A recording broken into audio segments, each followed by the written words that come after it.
अस्सलामुअलैकुम फ्रेंड्स, आज की वीडियो में मैं आपको बताने वाला हूँ कि अक्सर दोस्तों के पास जो डेड इन शेल आता रहता है, चाहे वो पहला क्लच हो, दूसरा क्लच, तीसरा क्लच, जो भी क्लच हो, उनके पास डेड इन शेल की जो है वो रेशो बहुत ज़्यादा होती है। उसकी क्या वजह होती है, किस वजह से उनके पास डेड इन शेल की रेशो बहुत ज़्यादा आती है। अक्सर न्यू फैंसियर्स को ये मसला लाजमी आता है और वो इस चीज़ से बड़े परेशान होते हैं कि ये डेड इन शेल होने की वजह से उनके पास आने वाली जो ब्रीड है वो ज़ाया हो गई।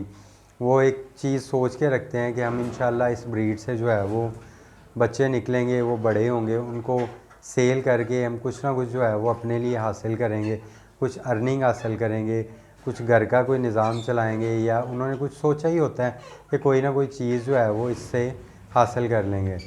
तो फ्रेंड्स, जब उनके पास डेड इन शेल आता है तो वो बेचारे बहुत डिसहार्ट होते हैं और बाज़ औक़ात तो ऐसा भी होता है कि वो लोग सोचते हैं कि क्यों ना ये हॉबी ही ख़त्म कर दी जाए या इस बर्ड बिज़नेस से जो है वो निकल जाया जाए। तो कुछ लोग ऐसा कर भी जाते हैं और वो इस बर्ड हॉबी को छोड़ के तो अपना सारा कुछ बेच बूझ के जो है वो निकल जाते हैं बाहर, और दूसरों को यही कहते हैं कि भाई इसमें कुछ नहीं बचता, ये सब फजूल है, बकवास है। लेकिन फ्रेंड्स, मैं आज आपको चंद ऐसी बातें बताने वाला हूँ कि अगर आप उन पे अमल करें तो इंशाल्लाह आपके पास डेड इन शेल आने की जो रेशो है वो बहुत कम हो जाएगी। एक बात याद रखिएगा कि डेड इन शेल हर ब्रीडर के पास आता है। ऐसा नहीं हो सकता कि कोई ब्रीडर चैलेंज करे कि उसके पास डेड इन शेल नहीं आता। जो भी ब्रीडर है, जितना भी तजर्बा रखता हो, नेचुरल इंक्यूबेशन में उसके पास डेड इन शेल लाजमी आएगा। उसमें कोई भी रीज़न हो सकती है, कोई भी वजह हो सकती है। हाँ, किसी ब्रीडर के पास कम आता है, किसी के पास ज़्यादा आता है। ख़ास तौर पे जो न्यू फैंसियर्स हैं उनके पास जो है वो डेड इन शेल की रेशो ज़्यादा होती है तजर्बाकार ब्रीडर्स की निस्बत। तो फ्रेंड्स, वीडियो में आगे बढ़ने से पहले मेरी आपसे रिक्वेस्ट है कि मेरे चैनल को सब्सक्राइब करें और साथ मौजूद बेल के आइकन को भी लाजमी प्रेस करें। फ्रेंड्स, इंशाल्लाह मैं आपको बर्ड बिज़नेस से रिलेटेड अच्छी अच्छी वीडियोस देता रहूँगा और आपको ये चैनल सब्सक्राइब करने का पछतावा नहीं होगा। वीडियो को लाजमी एंड तक देखिएगा। इंशाल्लाह आपको जो है इससे चंद ऐसी टिप्स मिलेंगी कि जो आपके लिए सारी ज़िंदगी के लिए कारआमद होंगी। तो फ्रेंड्स, सबसे पहली टिप ये है कि आपने बर्ड को जब भी ब्रीडिंग पे लगाना है तो इस चीज़ को लाजमी कंफर्म करना है कि उस बर्ड की एज, जो कि रिक्वायर्ड एज है ब्रीडिंग के लिए, वो पूरी होनी चाहिए। उसमें बिल्कुल आपने किसी किस्म की जल्दी नहीं करनी। जैसा कि फिंच है, आम कॉमन फिंच जो होती है, ये तकरीबन 6 माह की एज में कहा जाता है कि ये बेहतरीन ब्रीड करती है। आपने उसको 6 माह की एज में लगाना है। लव बर्ड के लिए कहा जाता है कि जी ये 10 से 12 महीने की एज में अच्छी ब्रीड करता है। आपने कोशिश करनी है कि आपने 12 महीने के लव बर्ड को ही ब्रीड पे लगाएं। इसी तरह रिंगनेक के मुतल्लिक़ कहा जाता है कि ये 2.5 से 3 साल की एज में अच्छी ब्रीड करता है, तो आपने उनको 2.5 से 3 साल की एज में ही ब्रीड पे लगाना है। सबसे पहली बात आपने ये ज़हन में रखनी है। दूसरी बात, आपने बर्ड को जहाँ भी ब्रीडिंग पे लगाना है, कोशिश करनी है कि वो रूम, वो जगह, वहाँ की वेंटिलेशन बहुत अच्छी हो। चाहे वो गर्मी हो चाहे सर्दी हो, उस रूम में वेंटिलेशन का होना लाजमी है। अगर वेंटिलेशन नहीं होगी तो आपको पता है जब बर्ड बीठें करेंगे तो उन बीठों के ज़रिए, या जब पानी गिराएंगे या जब दाने के छिलके वगैरह गिरेंगे, तो उनकी वजह से जो है वो शेड के अंदर जो है वो बैक्टीरिया वगैरह पैदा होना शुरू हो जाते हैं और फंगस वगैरह पैदा होना शुरू हो जाती हैं।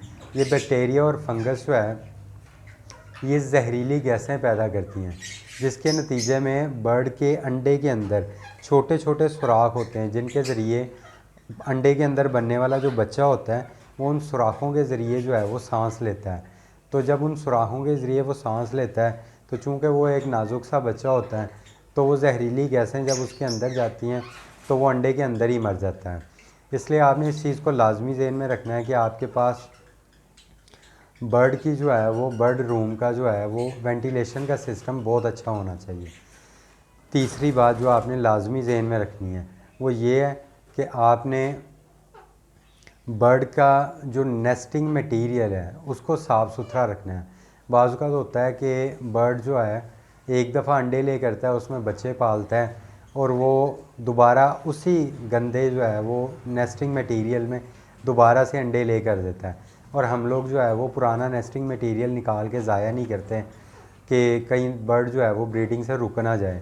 न्यू फैंसियर्स ख़ास तौर पे इस चीज़ से परेशान होते हैं और डरते हैं कि कहीं बर्ड दोबारा ब्रीडिंग से जो है वो डर ना जाए। लेकिन फ्रेंड, जैसे ही आपके पास एक क्लच मुकम्मल हो जाए और बर्ड के बच्चे बाहर निकल आएँ, तो आपने पुराना जितना भी अंदर नेस्टिंग मटेरियल है उसको पूरे का पूरा निकाल के बॉक्स को अच्छी तरह झाड़ के दोबारा बॉक्स के अंदर कोपेक्स पाउडर डालना है और ख़ुद अपने पास से जो है उसके अंदर नेस्टिंग मटेरियल डाल के अच्छी तरह से नेस्ट बना देना है, ताकि बर्ड नए नेस्ट के ऊपर जो है वो अब दोबारा अंडे दे। इस चीज़ को आपने लाजमी कंफर्म करना है। अगर आप ऐसा नहीं करेंगे तो वही गंदगी जो बीठों के ज़रिए अंदर पैदा हुई होगी वो उन्हीं अंडों के सुराखों के ज़रिए बर्ड के बच्चे को जो है अंडे के अंदर ही मार देंगी। तीसरी ये चीज़ आपने लाजमी जहन में रखनी है।